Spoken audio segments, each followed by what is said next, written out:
BBA তৃতীয় বর্ষের শিক্ষার্থীরা, আশা করি তোমরা ভালো আছো। আমি Yasmin Nahar, department of assistant professor, department of accounting.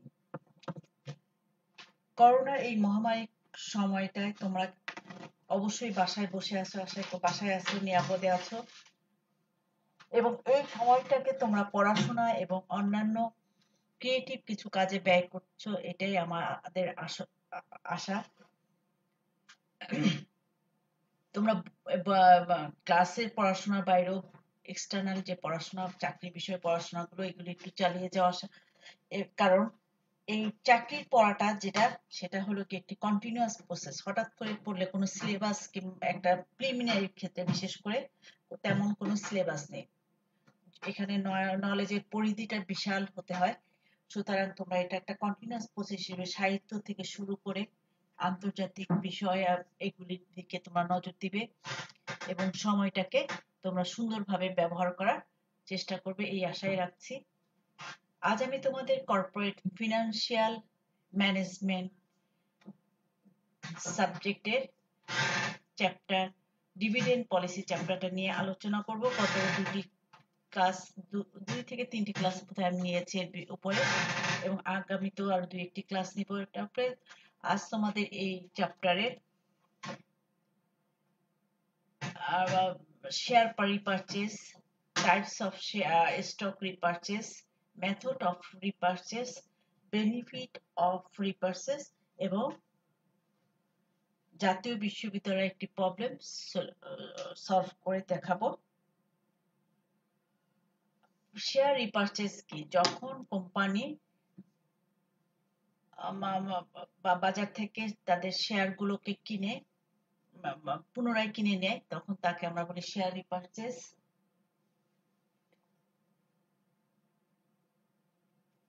দেখো, অ্যাকর্ডিং টু ব্রিকহ্যাম অ্যান্ড হাউস্টেন মতে, a transaction in a firm buys back share in its own stock, thereby decreasing share outstanding, বাজারে যে অবশিষ্ট শেয়ার আছে সেটা কমানোর জন্য, and increasing EPS অর্থাৎ earning per share, and often increasing to stock price।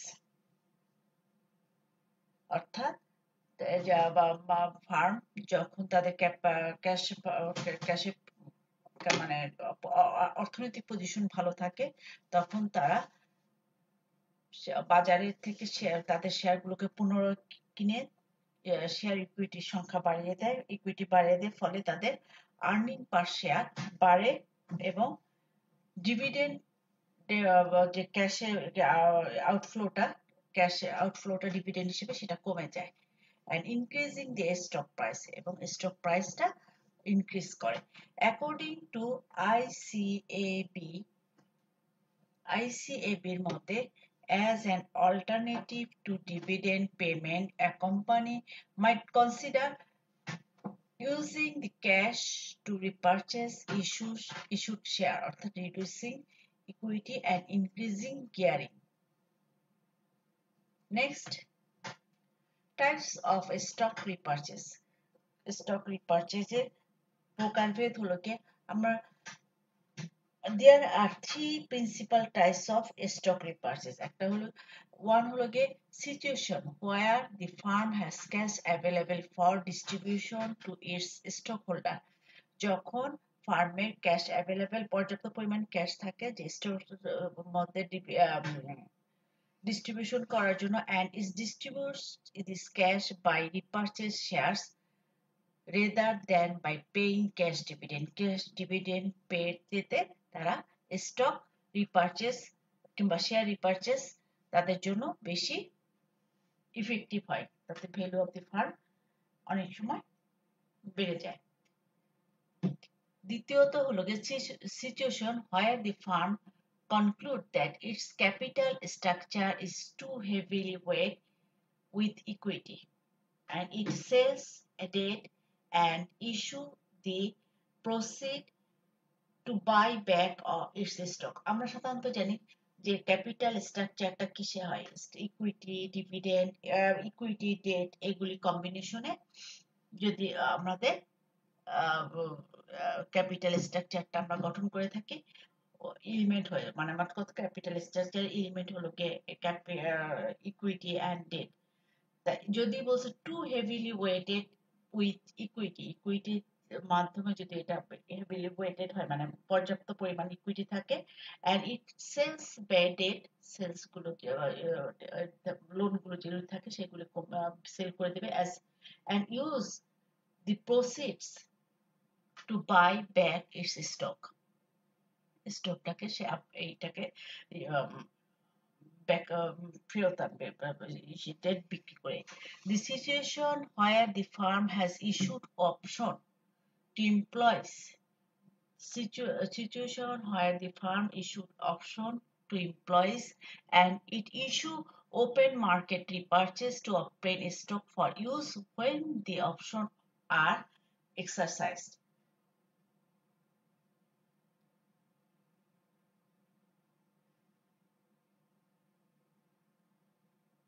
তাহলে আমরা থ্রি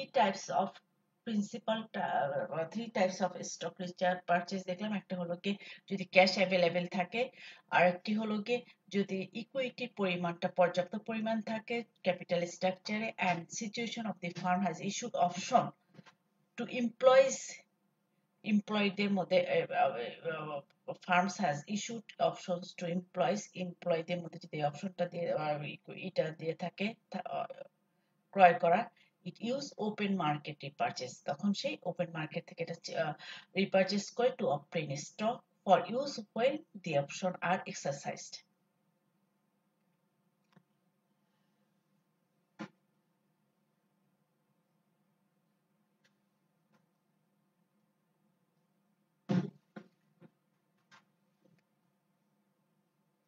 মেথড অফ রিপারচেস, রিপারচেসের দুটি মেথড আছে, একটা ওপেন মার্কেট থেকে আর একটা হলো গিয়ে টেন্ডারের মাধ্যমে।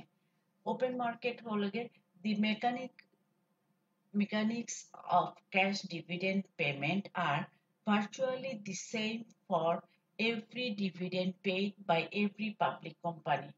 With share repurchase, firm can use at least two defined methods to get cash into the hands of shareholder. The most common method of execute the share repurchase program are called an open market share repurchase. একটা হলো গিয়ে open market থেকে share repurchase করে পুনরায় ক্রয় করে না। Open market share repurchase হলো গিয়ে open market share repurchase, the name suggests firms simply buy back some of their outstanding share on the open market. তাদের যে অবশিষ্ট যে বাকি যে শেয়ারগুলো থাকে তারা সেটা ওপেন মার্কেট থেকে ক্রয় করে নেয়। Firm have a great deal a latitude regarding when and how they execute this open market repurchase. Dittman and Jatter says a share repurchase program which firms simply buy back some of their outstanding shares on the open market. Next হলো গিয়ে tender offer হলো গিয়ে in contrast firms sometimes repurchase shares through a self tender offer or simply a tender offer. Self tender offer অথবা সাধারণ tender অফারের মাধ্যমে তারা repurchase করতে পারে। In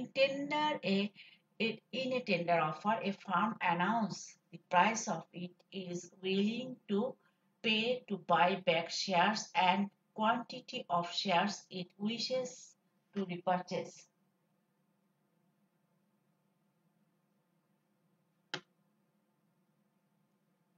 Benefit of repurchase benefit গুলো কি কি? Announcement of repurchase are viewed positively by the investor when the management think that the share of their company is undervalued. Announcement of repurchase এর জন্য announcement দেওয়া are viewed positively by the investor when the management things management এবং invest যখন চিন্তা করে যে think that the share of their company is under valued, তাদের কোম্পানির শেয়ার অবমূল্যায়ন হচ্ছে, তখন তারা রিপার্চেজে চিন্তা করে block of share which is over changing the market and make a price down will be bought by the company. Block of share which is overhanging the market and make the price down, বাজারে যদি শেয়ারের price down নিম্নগামী হয়, will be bought by the company. Company এটাকে আবার কিনে নিতে পারে। Fluctuation of share dividend rate are not acceptable. Share ডিভিডেন্ডের রেটটা যদি গ্রহণ উত্থান পতন যদি এটা গ্রহণযোগ্য না হয় by the management, by ম্যানেজমেন্টের কাছে, in this situation the large amount of money is not distributed as dividend to shareholder. Management যদি মনে করে যে এই large number of cash as a dividend হিসেবে ডিস্ট্রিবিউট করা থেকে এটাকে রিইনভেস্ট করা ভালো, ইকুইটির পরিমাণ বাড়িয়ে ফেলা, তখন এটাকে আবার রিপারচেজ করে নেওয়া হয়, ক্যাশটাকে ইকুইটিতে রূপান্তর করে ফেলা হয় রিপারচেজ করে। নেক্সট হলো গিয়ে 4, in stock repurchase there are two alternative way to exercise. In stock repurchase there are two alternative ways to exercise it. They can sell or not sell.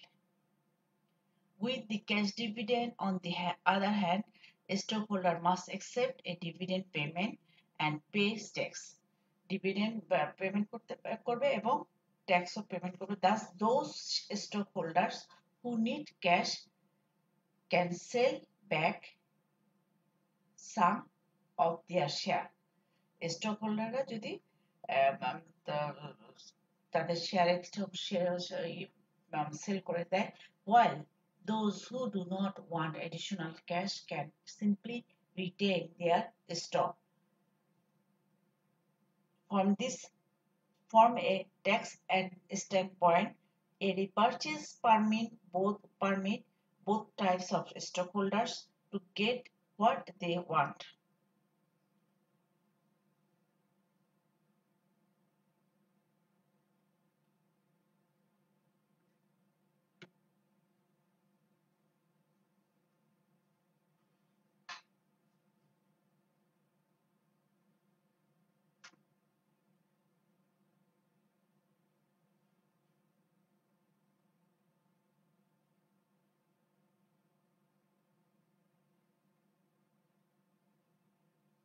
অর্থাৎ stock repurchase there are two alternate way, দুটো alternate way দেখা যায়। They can sell or not sell, sell করতে পারে এবং নাও sell করতে পারে। যখন cash dividend on the other hand, stockholders must accept dividend payment and tax payment. Stockholders accept dividend payment এবং ট্যাক্স পেমেন্ট দুইটার মধ্যে দাস কম্পেয়ার করবে।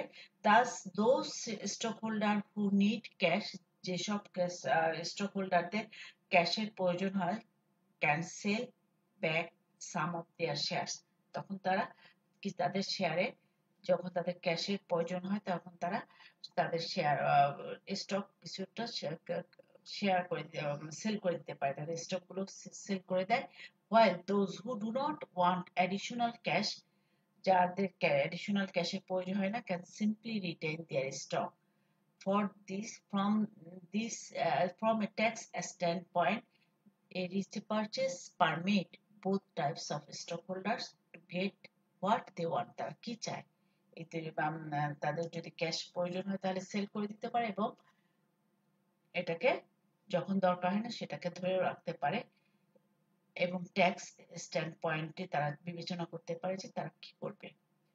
Number 5, it bring change in capital structure, এটাকে ক্যাপিটাল স্ট্রাকচারের মধ্যে একটা চেঞ্জ আনে। Repurchase share increase the stake of share in capital structure.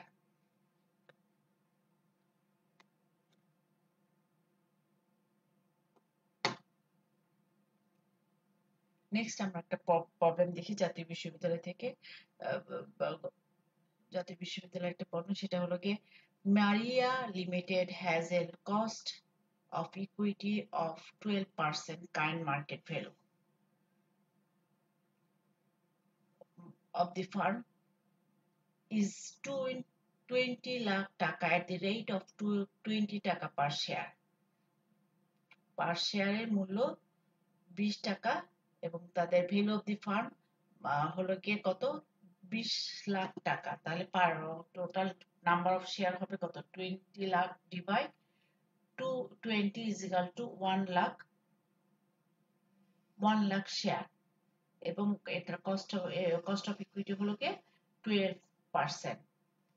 assume the value for investment অর্থাৎ new investment, value for I, E মানে earning and D মানে dividend at the end of the years as I মানে investment হলো গিয়ে 6 লাখ টাকা, earning 2 lakh and dividend হলো গিয়ে 1 টাকা per share. show that under assumptions the payment of dividend does not affect the value of the firm। এই যে dividend payment করবে এটা ফার্মে ভ্যালু অফ দি ফার্মে কোনো ইফেক্ট ফেলবে না। মেথডটা যে আমরা অলরেডি ফার্স্ট ক্লাসগুলোতে দেখেছি যে এখানে আমার রিলিভেন্স আর ইলেভেন্স দুটো জিনিস আছে, যে কারো কারো অ্যাপ্রোচে বলা হয়েছে যে শেয়ার ডিভিডেন্ড পলিসিটা ভ্যালু অফ দি ফার্মে কোনো ইফেক্ট ফেলে না। সে এটাই প্রমাণ করতে বলছে যে এটা অ্যাজাম্পশন অনুযায়ী payment of the dividend does not affect the value of the farm. এই প্রবলেমটার মাধ্যমে এটা প্রমাণ করে দেখাতে বলেছে। এখানে দেওয়া আছে কে মানে কস্ট অফ ক্যাপিটাল 12%, ইনভেস্টমেন্ট মানে new investment 6 lakh, earning 2 lakh এবং number of share 20 lakh divide 20 is equal to 1 lakh.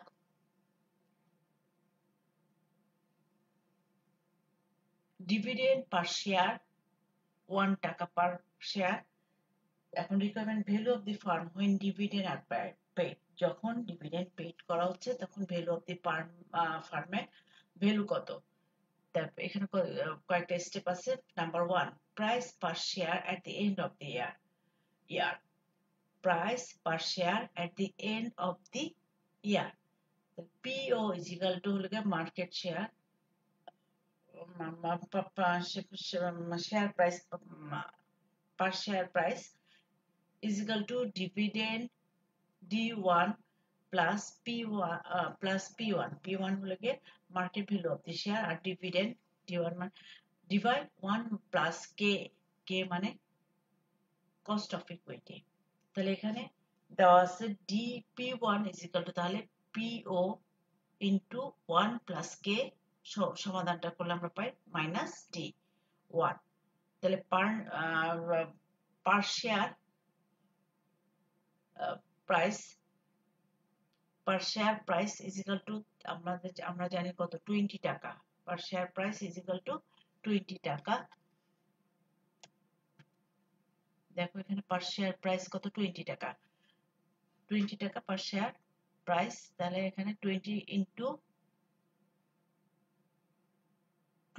into 1.1 plus cost of equity 12% is equal to 0.12। তাহলে 1 plus 0.12 is equal to 1.2 minus dividend per share. Dividend per share হলো গিয়ে 1 টাকা per share, তাহলে dividend per share হলো গিয়ে 1 টাকা। তাহলে is equal two হবে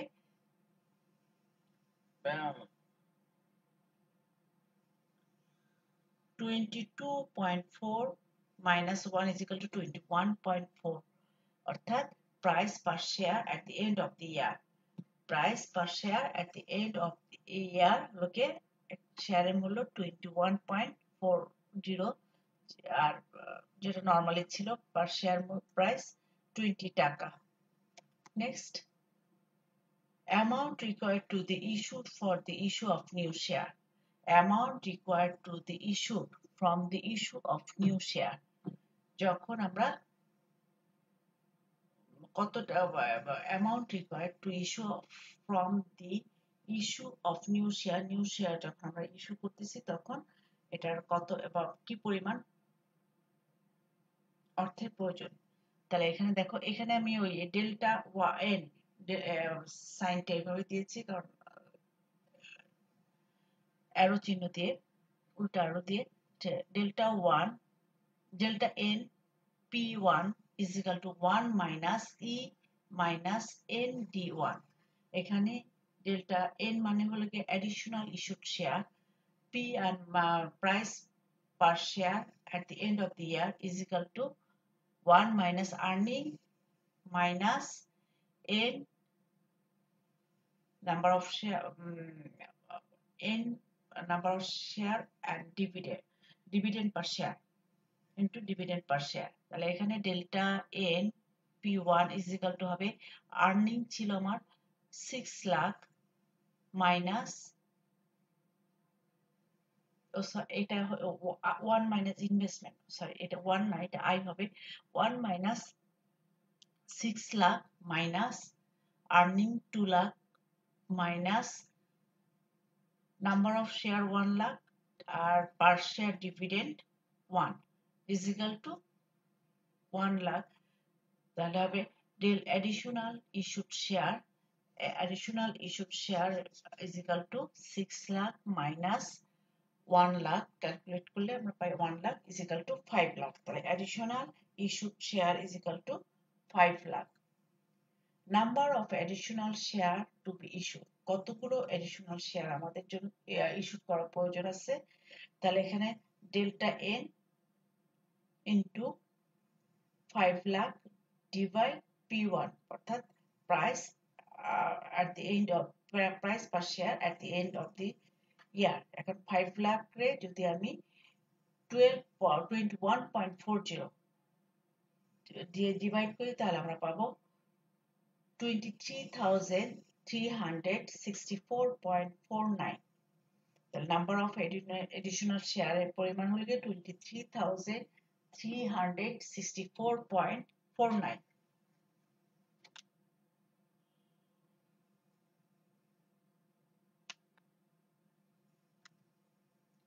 নেক্সট হলো কি value of the farm. Value of the farm হলো NP is equal to n plus delta n into P1, অর্থাৎ price per share at the end of the year, minus I plus E minus E divide I plus KE, মানে cost of equity।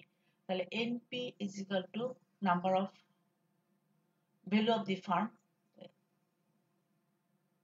1 lakh plus delta 1 মানে number of share ছিল, additional number of share ছিল 23,364.49 into investment P1 মানে price price per share at the end of the year 21.4 minus investment হলো গিয়ে 6 lakh plus earning পার share, earning হলো গিয়ে আমার 2 lakh divide 1 plus কে মানে cost of equity is equal two,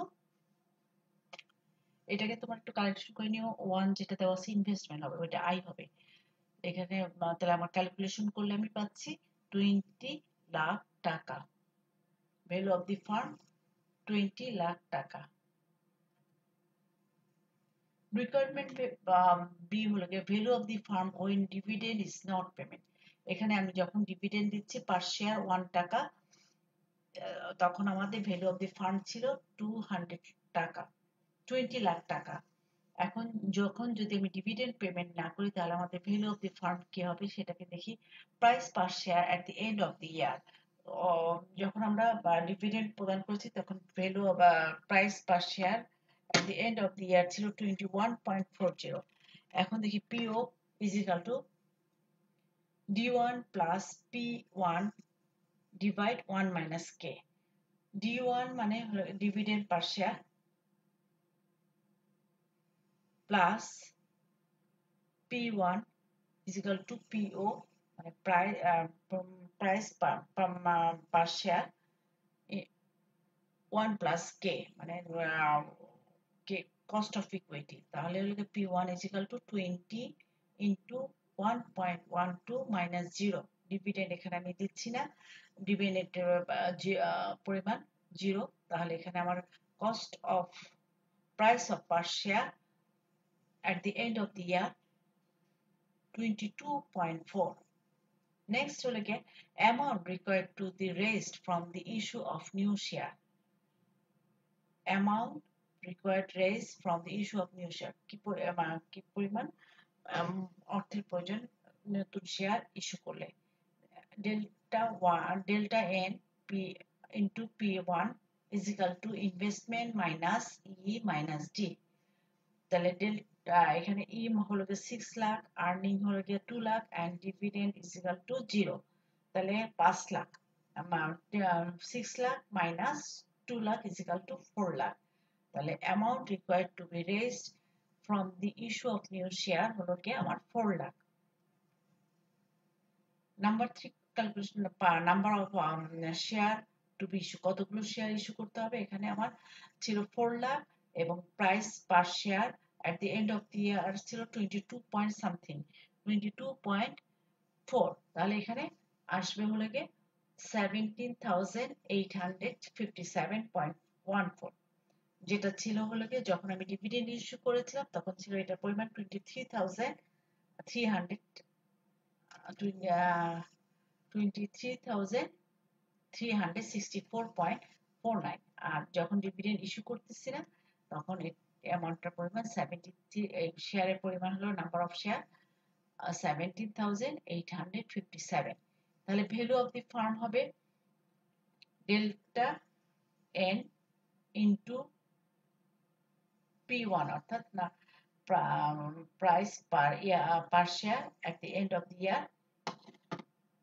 is equal to n plus delta n into P1 minus investment plus earning divide 1 plus K তাহলে এখানে n ছিল আমাদের টোটাল শেয়ার সংখ্যা ছিল 1 লাখ এবং নতুন এডিশনাল শেয়ার হলো গিয়ে 17,857 যোগ করলে এটাকে যদি আমি price per share at the end of the year অর্থাৎ market value of the share 22.4 দিয়ে মাল্টিপ্লাই করলে আসে এটা 26 lakh 40,000 minus 6 investment is equal to 6 lakh plus earning 2 lakh divide 1 plus 0.12 অর্থাৎ 1.12 দিয়ে ডিভাইড করলে 2 লাখ রে আমরা সেটাকে পাচ্ছি সেখানে পাচ্ছি মানে ক্যালকুলেশন করে 20 লাখ টাকা তাহলে আমাদের যখন আমরা ডিভিডেন্ড দিচ্ছি তখনও ভ্যালু অফ দি ফার্ম ছিল 20 লাখ টাকা আর যখন আমি ডিভিডেন্ড প্রদান করতেছি না তখনও ভ্যালু অফ দি ফার্ম হলো কি 20 লাখ টাকা so we can say that the value of the farm remains same whether dividend or dividend paid or not dividend pay করার পর পে করে যে আমরা যে এই পাচ্ছি এবং ডিভিডেন্ড না পেমেন্ট করলেও ভ্যালু অফ দি ফার্ম সেমই থাকতেছে 20 লাখ টাকা তাহলে আজ আমরা যা রিপারচেজ নিয়ে একটু আলোচনা করলাম রিপারচেজের বিষয়টা আর একটু জেনে নিও আর ভালো করে পড়ে নিও এই প্রবলেমগুলোকে তোমরা দেখে নিও ডিভিডেন্ডের মধ্যে আমরা দেখলাম কি রিপারচেজের মধ্যে যে শেয়ার রিপারচেজ করবে কখন যখন হলো গিয়ে ক্যাশ ডিভিডেন্ড তার ক্যাশকে অ্যাজ এ ডিভিডেন্ড হিসেবে পেমেন্ট না করে তারা তখন কোম্পানির পজিশন স্টেবল থাকলে মার্কেট থেকে তাদের শেয়ার গুলোকে কিনে নেবে পুনরায় কিনে নেবে ফলে তাদের ইকুইটির সংখ্যা বেড়ে যাবে এবং ডিক্রিজ করবে ডেট লোনের পরিমাণ ডিক্রিজ করবে যদি তারা এটা বেনিফিট মনে করে এবং ক্যাশটাকে তারা ডিভিডেন্ড হিসেবে প্রদান না করে ইকুইটি হিসেবে সংরক্ষণ করবে এখানে টাইপস অফ ইকুইটি স্টক রিপারচেজ কয়েক ধরনের রিপারচেজ আছে, সেটা হলো গিয়ে একটা হলো গিয়ে ক্যাশ অ্যাভেলেবেল যদি থাকে তখন তারা এটাকে স্টক হোল্ডারদের মধ্যে ডিস্ট্রিবিউট না করে যদি কোনো স্টক ওপেন মার্কেট থেকে এটা শেয়ারগুলোকে আবার রিপারচেজ করে ক্যাশটাকে ইনভেস্টমেন্ট করে এভাবে ইনভেস্ট করে রেখে দিতে পারে, ফলে ভ্যালু অফ দি ফার্ম বেড়ে যাবে এবং আর্নিং পার শেয়ার বেড়ে যায়। এবং যদি ক্যাপিটাল স্ট্রাকচার যদি ভালো থাকে, মানে ইকুইটি পরিমাণ পজিশন ভালো থাকে, তাহলে এটাকে তারা ডেটটাকে রিডিউস করে দিয়ে ইকুইটির পরিমাণ বাড়িয়ে দিতে পারে। আর একটা অপশন আছে, সেটা হলো কি এমপ্লয়িজরা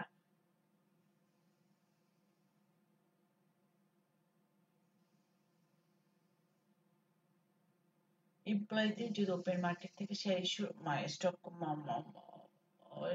পারচেস করার অপশন থাকে, তখন তারা নিজেরাই মার্কেট থেকে স্টক রিপারচেস করে নেয়। নেক্সট হলো কি মেথড, দুটো মেথড আছে এখানে, বলছে ওপেন মার্কেট আর একটা হলো টেন্ডারের মাধ্যমে। ওপেন মার্কেট থেকেও নিতে পারে, একটা টেন্ডার ইস্যু করে নিতে পারে। টেন্ডার দু ধরনের হতে পারে, একটা হলো কি সেলফ টেন্ডার অফার আর একটা হলো কি সিম্পলি টেন্ডার অফার। নেক্সট হলো গিয়ে বেনিফিট গুলো বলা হচ্ছে কোন কোন সিচুয়েশনে তারা স্টক রিপারচেজ করবে, কিংবা সেটা হলো গিয়ে যখন ক্যাশ অ্যাভেলেবেল থাকবে এবং ক্যাশ গুলোকে তারা শেয়ার হোল্ডারদের মধ্যে অ্যাজ এ ডিভিডেন্ড হিসেবে পেমেন্ট না করে স্টক শেয়ার গুলোকে রিপারচেজ করে ইকুইটির সংখ্যা বাড়িয়ে ফেলবে। ম্যানেজমেন্ট যদি ইচ্ছা চায় যে ডিভিডেন্ডের cash dividend rate are not acceptable by the management, cash dividend রেটটা যদি ম্যানেজমেন্টের কাছে acceptable না হয়, তখন large amount of money not distributed as dividend as to the শেয়ারহোল্ডারদের মধ্যে তারা ডিস্ট্রিবিউট না করতে পারে, তখন তারা শেয়ার রিপারচেজ করে নিতে পারে। আর যদি শেয়ার হোল্ডার স্টক হোল্ডাররা দুইটা অপশন থাকে, যদি তারা সেল করে এবং দুইটা সিচুয়েশন সেল করতে চায়, যখন তারা dividend accept a dividend payment, stock holder must accept dividend payment and pay tax, তারা যদি ডিভিডেন্ড পে এবং ট্যাক্স পেমেন্ট করতে হয়, those shareholders who need cash, যার ক্যাশ প্রয়োজন, সে তার স্টকটাকে সেল করে দিতে পারে, তখন সে কোম্পানি এই স্টক গুলোকে আবার রিপারচেজ করে নিতে পারে।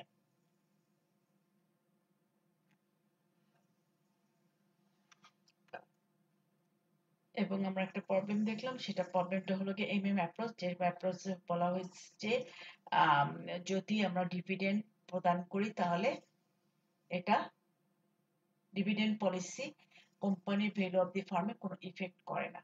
এটারই প্রমাণ এমএম অ্যাপ্রোচের এই জিনিসটাকে প্রমাণস্বরূপ একটা অঙ্ক দেওয়া হয়েছে, যেটা ওখানে বলা হয়েছে যে মারিয়া limited has a cost of equity 12%, current market value of the farm is 2 lakh, at the rate of share per share 20 টাকা, assume value of the value for investment, new investment and earning and dividend at the end of the years is equal to 6 lakh টাকা as in new investment, earning 2 lakh টাকা and dividend 1 টাকা per share. Show that under assumption MMFs the payment of the dividend is not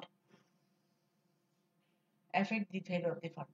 এইখানে আমরা সেই প্রমাণটা solve করে দেখলাম যে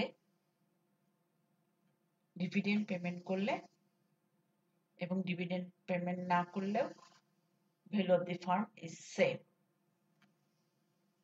তাহলে আজ এই পর্যন্তই, তোমরা বাসায় একটু পড়াশোনা করবে এবং এই পাঠ্যপুস্তকের বাইরেও তোমরা অন্যান্য বিষয়গুলোকে একটু জানবে, আন্তর্জাতিক বিষয়, দেশের বিভিন্ন বিষয় এবং সাহিত্য, এই বইগুলো পড়ার একটু অভ্যস্ত হবে। তাহলে আজ এই পর্যন্তই থাক, ধন্যবাদ।